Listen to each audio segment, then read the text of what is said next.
네, 머랭투데이 방송 10주년을 맞이해 저희가 준비한 특집 대담입니다. 작년에 이 가상화폐, 암호화폐에 대한 열풍이 대단했잖아요. 그래서 많은 그 책들이 베스트셀러로 올라오기도 했습니다. 자, 그 가운데 오늘 가상화폐 시장의 과거와 현재 그리고 미래를 짚어보면서 정말 어떤 가상화폐를 가지고 있으면 실제적으로 나에게 도움이 될 것인지 이 자산 가치로의 확고한 정립이 있을지에 대한 부분을 블록체인 아카데미 빈현우 원장께서 함께 오늘 스튜디오에서 직접 만나보도록 하겠습니다. 안녕하세요. 네, 안녕하세요. 네. 나는 가상화폐로 석 달 만에 3억을 벌었다라는 책의 베스트셀러의 저자십니다. 아마 암호화폐를 하시는 분들은 이 책을 한 번씩은 아마 읽어보셨을 텐데요. 한때 광풍을 몰고 왔던 이 가상화폐는 지금은 합법도 아니고 뭐 불법도 아니고 그렇다고 뭐 화폐도 아니고 금융자산도 아니고 이렇게 애매한 상황이라고들 많이 알고 계신데 네. 어떻게 좀 개념을 살펴보면 될까요? 지금 현재로서는 정확하게 규정을 하기가 쉽지 않은 상황입니다. 이게 예전에 있었던 어떤 형태가 아니기 때문에 각국에서도 우리나라뿐만이 아니라 뭐 일본, 미국, 유럽에서도조차도 이게 정의를 어떻게 규정해야 되는지 그래서 법제화를 시켜야 되는지 아니면 뭐 어떻게 진행해야 되는지에 대해서 상당히 애매모호한 상황입니다. 지금 현재로서는. 네. 지금 한국 내 거래량이 거의 10분의 1 수준으로 토막이 네. 났다고요. 예, 예. 그리고 거래량뿐만이 아니고 지금 네. 손실도 또 그 정도잖아요. 그렇죠. 세계적으로 봤을 때도 세계 거래소를 봤을 때도 전반적으로 거래량 자체가 한 3분의 1 정도로 줄었고 예. 한국 거래소에서도 한국만뿐만이 아니고 글로벌에서도 지금 많이 예. 관심에서 작년만큼 못하다라는 거예요. 작년 같은 경우는 그러니까 그 선물 거래를 비트코인 선물 거래를 시작하면서 엄청나게 자금들이 몰렸죠. 자금들이 몰리면서 거의 한 5배에서 10배 정도 폭등하는 상황이 작년 말 올해 초에 연출되었고 그 이후에 지금은 거의 한 10분의 1 수준으로 거래량 포함해서 가격까지도 떨어져 있는 상황인 것이 사실입니다. 가상화폐 광풍이 정말 여러분 끝났을까요? 그러니까 지금 10분의 1의 거래량 떨어지고 손실도 보고 그러니까 이게 가상화폐로 석 달 만에 3억을 벌었다라는 그 저자로서 이렇게 네. 버셨겠지만 네. 그거를 좀 지키셨나요? 아니면 손실을 똑같이 받으셨나요?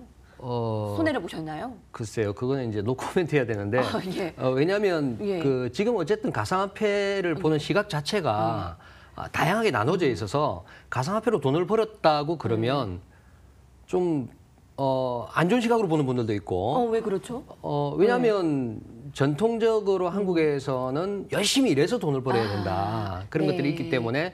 너무 쉽게 돈을 번 것이 아니라 주변에서 가상화폐로 돈을 실제로 많이 번 분들도 있고 예. 손실을 본 분들이 실제로 많긴 하지만 네, 그렇지만 돈을 많이 번 분들조차도 가상화폐로 돈 벌었다는 얘기를 요즘 잘 안 합니다. 예. 그리고 번 분들조차도 번 것을 유지하는 것보다 또다시 또 다른 뭐 가상화폐로 좀 손해를 보는 사람들도 또 많죠? 적지 않겠죠? 실제로 작년 같은 봤을 경우는 돈을 번 사람이 많이 있었어요. 많이 예. 있었는데 어떻게 보면 가상화폐 자체가 네네. 어떤 뭐 기술적 분석이나 예. 뭐 이런 것들을 통해서 돈을 번 게 아니고 솔직히 말씀드리면 작년 같은 경우에 돈을 번 경우는 순전히 운으로 벌었다 이렇게 볼 수가 있을 것 같습니다. 네. 지금 유튜브의 채팅창에서도 많은 그 관심도를 그래요? 표하고 있는데요. 네. 2012년도에 미국 드라마에서 비트코인 이야기가 나오는데 당시에 3달러였다. 아마 이제 드라마에서 그런 대사가 나왔대요. 이제 한 개를 꼭 사야 된다라고 해서 그때 이제 사신 분들의 이제 좋은 이익이 아마도 눈여겨봐지는 것 같습니다. 네. 가상화폐 거래를 그래도 많은 사람들이 합니다. 그 근간이 되는 이 블록체인이 무엇인지 좀 알기 쉽게 설명해 주신다면요. 블록체인에 대해서 설명하려면 사실 많은 시간이 필요하긴 한데 간단하게 보면 그 은행에서 거래 장부를 보관을 하는데 네. 은행의 거래 장부를 보관하다 보니까 해킹의 위험성도 있고 또 여러 가지 비용적으로 비효율적이죠. 은행의 전산 시스템을 아주 강하게 견고하게 유지해야 된다든가 그런 비효율적인 면이 있어서 그런 거래 장부 자체를 은행이나 이런 중앙화된 방식으로 저장하지 않고 시장 참여자들이 그러니까 개개인의 어떤 그 컴퓨터 시스템이나 이런 것에 분산해서 저장하는 방식이 바로 블록체인 기술입니다. 실물이 있는 것도 아니고 기업 탐방이 가능한 것도 아닌데 네. 실제로 이게 투기냐 투자에 대해서는 아직도 논란거리잖아요. 네네. 그것에 대해 어떠한 목소리를 내시나요? 저는 일반적으로 이 가상화폐 시장 자체가 신흥 시장이다 보니까 뭐든지 처음에 만들어지는 상품에서는 투자와 투기의 논란이 있는 것 같습니다. 근데 투자와 투기의 기준은 공부를 하지 않고 다른 사람의 말을 듣고 그냥 투자를 하면 그게 투기라고 불릴 수 있는 거고요. 자기가 철저하게 공부를 해서 솔직히 말씀드리면 비트코인이 무엇인지 블록체인이 무엇인지 어떤 위험성이 있는지 세계적으로는 어떤 시각으로 보고 있는지 앞으로 시장 상황이 어떻게 바뀔지에 대해서 나름대로 공부를 하고 접근하면 투자가 될 것인데 예를 들면 예전에 코스닥 광풍이 불 때도 혹시 기억하실지 모르겠는데 뭐 디지털 조선이라는 종목이 있었어요.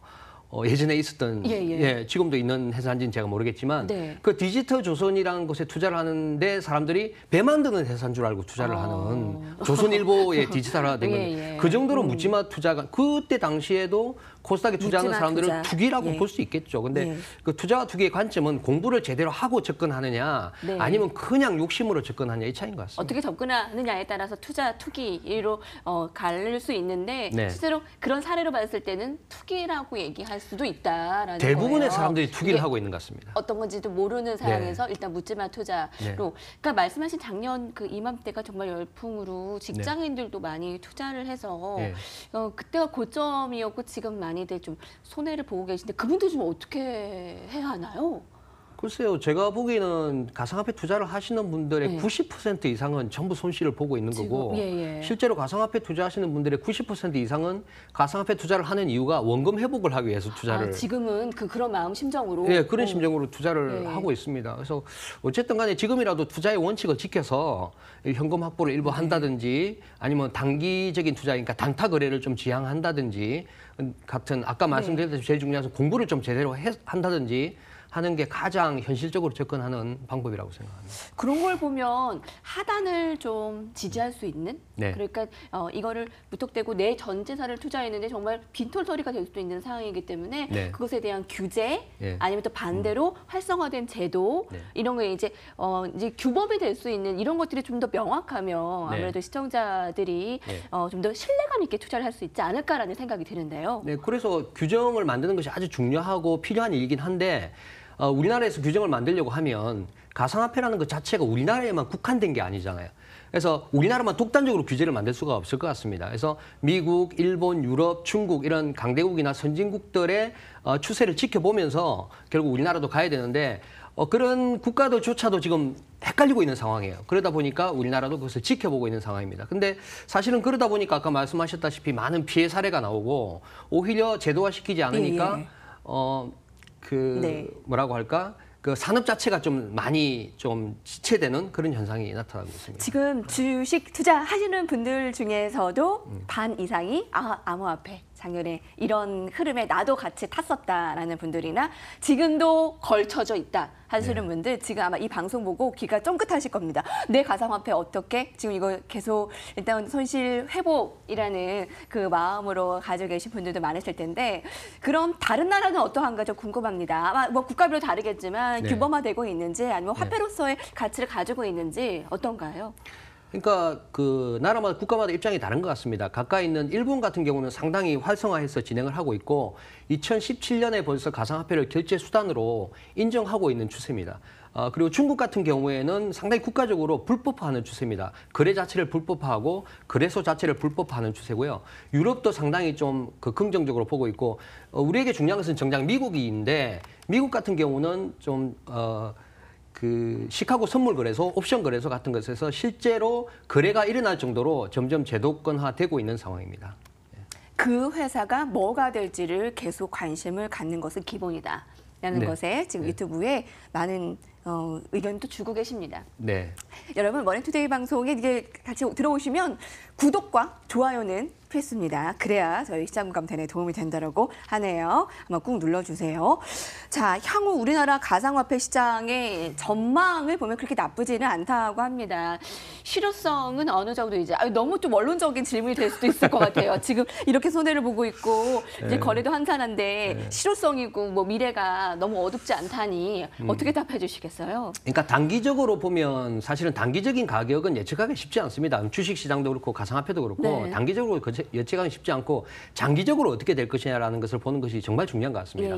장기적으로 보면 결국은 화폐의 역사를 쭉 지켜보면 앞으로 화폐는 이미 전자화되어 있고 이 전자화되어 있기 때문에 가상화폐 자체도 상당히 전자화되어 있는 형태인데 그중에서 블록체인 기술을 이용해서 안전하게 전자화되어 있다. 그래서 현재로서는 가상화폐 자체가 화폐로서의 가치를 지니고 있다고 볼 수는 없습니다. 왜냐하면 화폐로서 역할을 하고 있지 않기 때문에. 그러나 예. 향후에는 지금 기존에 있는 화폐를 대체하는 아주 좋은 후보 중에 하나다. 이렇게 보고 접근해 간다면 그중에서 우리가 많은 기회를 찾을 수 있지 않을까 이렇게 생각합니다. 예, 아마 증권 방송에서도 작년 이맘때 어떤 비트코인이 좋고, 그러니까 어떤 가상화폐의 종류가 네, 좋고라는 네. 것도 뭐 선별하는 그런 특집 방송도 하기도 네. 했는데요. 네. 지금 그런 것이 쏙 들어가는 걸 보면 관심도에서 일단 멀어졌잖아요. 예. 어떤 쪽이 그래도 지금 방향에서 좀 살아남고 네. 향후 전망이 좋은가요? 많은 종류 안에서요. 그 예전에 인터넷 혁명이 일어났을 때도 마찬가지겠지만은 처음에는 이제 광풍이 불다가 그다음에 좀 사그라들다가 다시 옥석 가리기가 되어서 그 중에 정말 네, 대단한 것들이 그러니까요. 살아난 그런 정말 경우인데 살아남는 것들이 옥석 가리기고. 가상화폐 같은 경우도 작년에는 광풍이 불다가 네. 지금 주춤하면서 옥석 가리기가 진행되고 있는 것 같은데 예, 그런 지금 여러 가지 가상화폐 의견이요? 후보들이 있습니다. 예. 사실 기술적으로 공부하다 보면 그러나 일반인들이 접근하기에 가장 안전하면서도 전망이 괜찮다 싶은 것을 이제 좀 보자면 사실은 상위 5개 코인 정도가 가장 전망이 있겠죠. 그중에서 좀 더 안정적으로 보자면 비트코인, 이더리움, 리플 정도가 될 것이고 제가 봐서는 리플이 가장 그래도 유망하지 않나 이렇게 생각합니다. 왜냐하면 가상화폐 자체가 그 중앙 통제를 벗어나고자 하는 건데 그게 상당히 이상적인 측면이 있어요. 그래서 기존에 있는 기득권, 제도권과 상당히 부딪히는 측면이 있는데 리플 같은 경우는 탈중앙화를 완전히 지향하진 않지만 기존에 있는 기득권과 상당히 조화를 이루면서 나가고 있는 가상화폐고 지금 송금 시장에서 상당히 실용적으로 쓰이고 있기 때문에 가장 먼저 뭔가 두각을 나타낼 수 있는 그런 가상화폐라고 봐서 지금 안정적으로 투자를 한다면 종목 하나만 딱 보자면 예. 한 리플 정도가 되지 않을까 저는 그렇게 생각합니다. 광풍을 불어오다 거품이 꺼지고 지금 옥석 가리기 중이다. 우리가 인터넷 혁명에서도 그러한 흐름을 겪었듯이 이 가상화폐도 옥석 가리기 이후에 정말 그 좋은 신중하게 살아남은 것들은 좋을 것이다. 그중에 네. 하나가 리플이다라는 의견 주셨는데요. 마지막으로 투자자분들에게 예. 주의해야 할 점을 언급을 주신다면요. 네, 아까 말씀드렸다시피 지금 현재 가상화폐 투자를 하는 사람들의 90% 이상의 목표는 그 원금 회복입니다. 그만큼 위험합니다. 그래서 그 제대로 공부를 하고 접근해야 되는데 공부를 제대로 하지 않고 접근하다 보니까 그러니까 투기심이죠. 욕심, 탐욕. 그러니까 예를 들면 가상화폐 시장에 왜 들어오겠습니까? 기존에 뭐 주식도 있고 부동산도 있고 하는데 가상화폐 시장에 들어오는 자체가 엄청나게 큰 그 일확천금을 노리고 하는 그런 기본적인 심리가 있다는 걸 이해를 해야 돼요. 예. 자기 자신 상당히 경계를 해야 되고 예. 공부를 지금이라도 좀 아까 말씀하셨다시피 블록체인이 무엇인지, 비트코인과 이더리움과 리플 혹은 다른 코인들의 차이점은 무엇인지, 또 블록체인은 무엇인지, 스마트 컨트랙트가 무엇인지 네. 그런 것들을 공부를 하다 보면 앞으로 그 가상화폐가 어떻게 될지 알 수 있기 때문에 제대로 좀 공부를 하고 접근해라라는 말씀을 마지막으로 당부드리고 싶습니다. 한국 블록체인 산업진흥협회 정책자문위원으로도 활동하고 계시고요. 블록체인 아카데미 빈현우 원장과 함께했습니다. 저희 오늘 가상화폐와 관련한 성공 투자 함께 도움드렸고요. 시장국 감태 저희가 준비한 소식도 여기까지입니다. 같이 인사드리면서 마무리 지을게요. 시청해주신 여러분 고맙습니다. 감사합니다.